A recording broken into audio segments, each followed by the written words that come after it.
Hi everybody, here is a Koeniggsegg Gemera forged aluminium wheel FEM calculations. This is one of the lightest wheels there is at the moment on the market. They haven't announced the actual weight, but based on the design, it's a general Y-spoke design, which is almost always the lightest. But here they have also carved here big hollow section on the center of the wheel. So it's very light.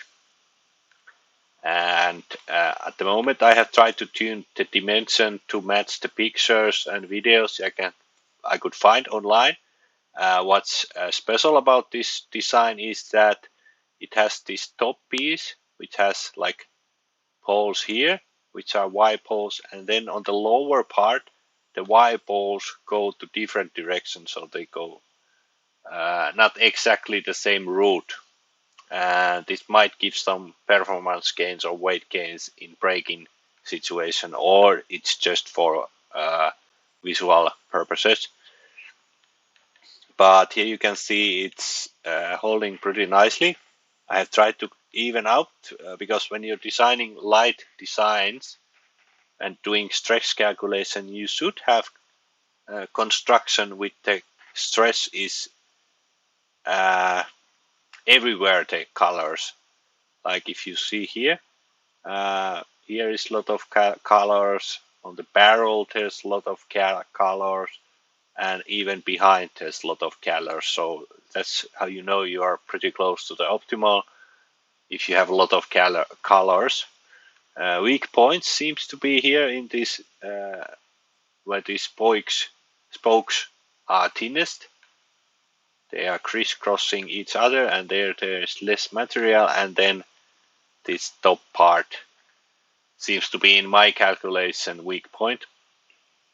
Of course I could add a little bit more material and it would become stronger, but I think it looks like it's not much more than 6 mm thick on the pictures and videos. And here if I put roundings, a little bit of that stress goes away, but not all. I always don't put too much extra roundings, only where it's needed, like here when it's joined to the barrel I put roundings.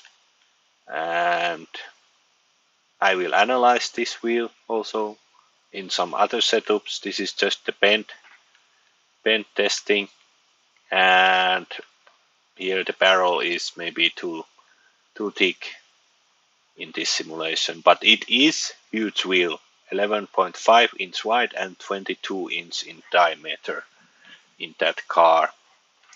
I used here same stretch force as in my own wheel, 750 kilos, which means 20540 newtons bending with this 260 millimeter long bending arm, and it's fixed then there on the barrel. I will probably do some crash calculations also, but let's see. Thank you.